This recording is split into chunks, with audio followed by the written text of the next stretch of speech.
For millions of Americans, the sight of a policeman instills a sense of calm, faith that order is being kept, that the good guys are watching. But for many others, thousands stopped on the streets of New York because they look or act a certain way. Encounters with the blue and white breed fear, frustration, and anger at a force that some say is bent more on intimidation than serving and protecting. So here's my co-anchor, Bill Weir. Please put your hands up against the wall. It's the kind of scene that could play out on any given day in any city in America. Put your hands against the wall.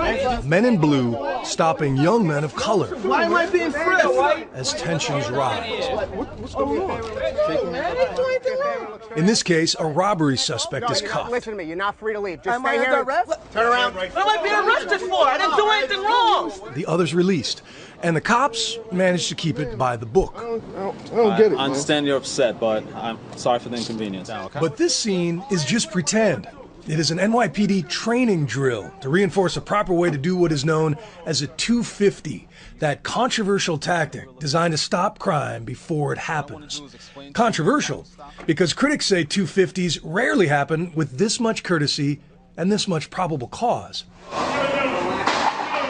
They say the NYPD stops and frisks way too many innocent men of color for no good reason.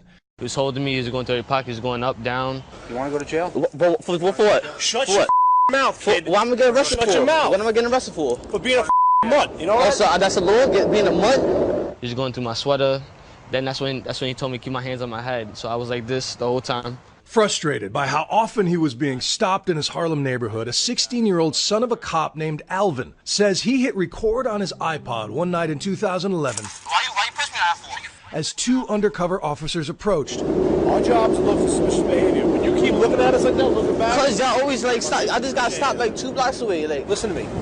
When you're walking the block with your hood up and you keep looking back at us like that, bro, you think you might have something. It is one of the few known recordings of something that happens nearly 2,000 times a day in New York, but whether this is the exception or the rule is a debate dividing America's biggest city. I don't think it was a unique stop for Alvin or any of the other young people that I've talked to personally. When activist filmmakers Aaron Schneider and Ross Tuttle heard the recording, they spent 8 months convincing Alvin to go public for their short documentary, The Hunted and the Hated. And we said, was this, the worst encounter you've had with NYPD? And he said, actually, no, it's not. He said, I've had worse. why you push me out for? Why you push me out for? Why you touch me for? Why you Yo, why you touching that? What happens to officers in a stop like that? There is a civilian complaint process, and indeed there is a civilian complaint review board. Ray Kelly is the man in charge of the NYPD. We have a system to address that. Now, I'm not talking specific about this case because I don't know about it, but we're human beings here. We make mistakes, and we may have people who inappropriately stop individuals, but by and large, I don't believe that is that's the case. It is event specific. Since taking over in 2002, Kelly has presided over the most dramatic reduction in crime in modern American history. Last year was a record low of shootings. They're down 25% this year. Like his predecessor, Bill Bratton, Kelly believes in proactive policing. And done properly, the 250 is a Supreme Court-approved method of stopping crime before it happens. But here is the controversial part. Of the thousands of daily stop and frisks, only 6% lead to an arrest, and little over 1% actually turn up a weapon. Critics say this is proof it doesn't work. Mayor Michael Bloomberg disagrees. That's the reason we need it, to deter people from carrying guns. We are the first preventers. In a fiery speech this week, Bloomberg chastised NYPD critics. They seem to believe that the department should be run according to the standards of political correctness, not public safety. Cops as first preventers only works with the strong backing of City Hall, especially in the face of this statistic. Even though blacks and Hispanics are a minority here, a majority of people stopped, around 84%, are young men of color. How many times have you been stopped and frisked? 7 times. 7 times? Yes, sir. And you're how old? 17. In his neighborhood of Flatbush, Brooklyn, Kasim Walters has witnessed gang shootouts and watched young men his age bleed out in the street. I've seen people shot over there on North Strand Avenue. But after a number of rough 250s... Then they turned me back here. I remember them banging my head into this. He says he's more afraid of the law than the thugs. And a few blocks away, he shows me the memorial of a 250 gone bad that fills him with even more dread. Oh, look at that. It's still here. When Kamani Gray adjusted his waistband on this corner in March, 2 undercover officers stepped up for a stop and frisk and ended up shooting him 7 times. They claim Gray pulled this loaded .38 revolver, later recovered at the scene. But Kasim doesn't believe them. That's not killing, that's murder! I'm tired of it! 4 days of angry demonstrations proves he's not alone. When things like this happen, there's no trust. The police are never going to get the benefit of the doubt until we have a relationship with the cops. You know, until Ray Kelly can give us answers. New York City Councilman Jamani Williams is a mentor of Kasim's and a leading critic of the NYPD's methods, like police reports, which show that the reason given for most stops is either a high-crime neighborhood or a suspect engaged in furtive movement. And I have Tourette's syndrome, so all I do is make furtive movements. So, you know, that means I can be stopped every time I come out of my house. When we wanted to break up crime in the Italian neighborhood, where there's organized crime, I don't believe they stopped every Italian person that they saw, and I don't believe if they did that, they would have gotten away with it. So I think we deserve the same respect in communities that look like mine. I've been around a long time in this department. Our relations now are better than they've ever been. One of the reasons is our police officers are now majority. This is the most diverse city in the world. We are now more reflective of that diversity than ever before. But more minority cops doesn't mean all of them are supporters of stop and frisk. I was stopped by police officers because of my race, because of what I look like. They stereotyped, they racially profiled. I knew that I didn't want to do that. Pedro Serrano is one of 2 cops now denouncing his own department's policies. And he says he made a hidden recording of his own. This is about stopping the right people, the right place, the right location. Okay. He is convinced that there is a perverse quota system in place, which drives officers to stop minority kids for no good reason. You don't come up with those numbers, they retaliate by giving you bad evaluations. That's basically what they did to me. After riding just 2 250s over an entire year, Serrano called for a meeting with his deputy inspector to appeal a bad evaluation.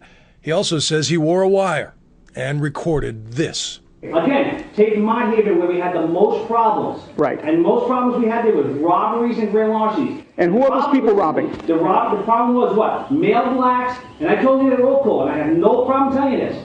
Male blacks 14 to 20, 21, and I said this at roll call. Right there is when I lost it. You want me to stop everybody, the good people and the bad people, so you can get your numbers. The 9-year veteran is a witness for the Center for Constitutional Rights, an advocacy group now suing the NYPD, not for money, but to change its stop and frisk policies.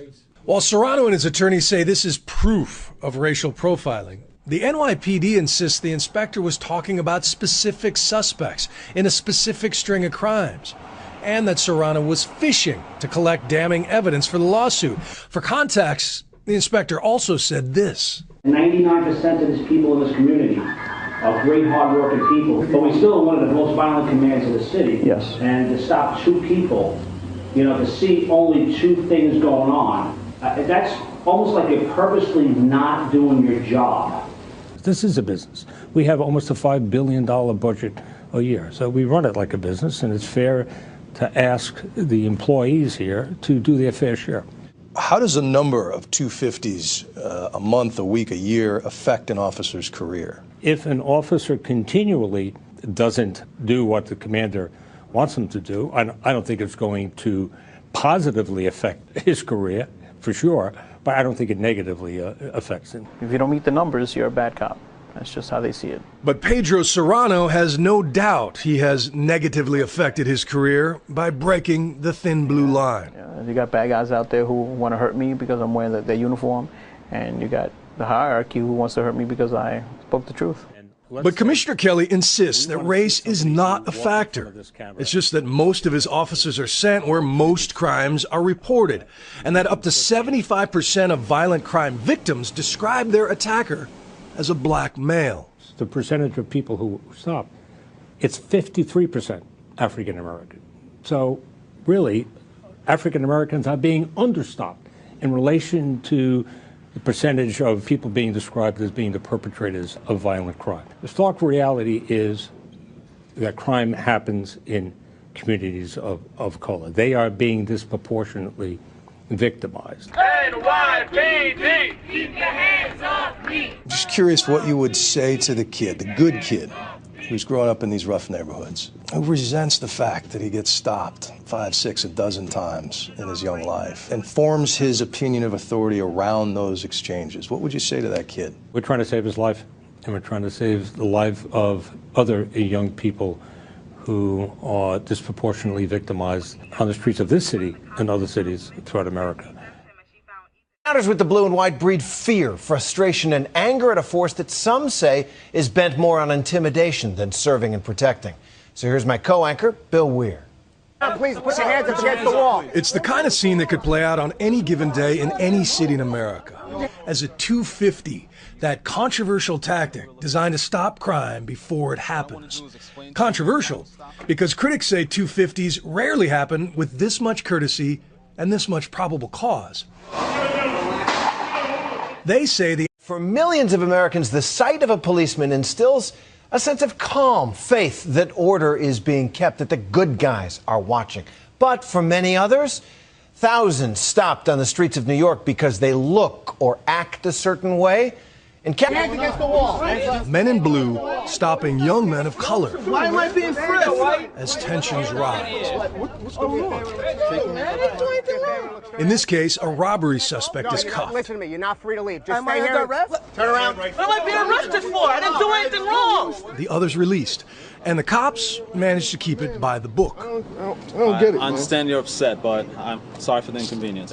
But this scene is just pretend. It is an NYPD training drill to reinforce a proper way to do what is known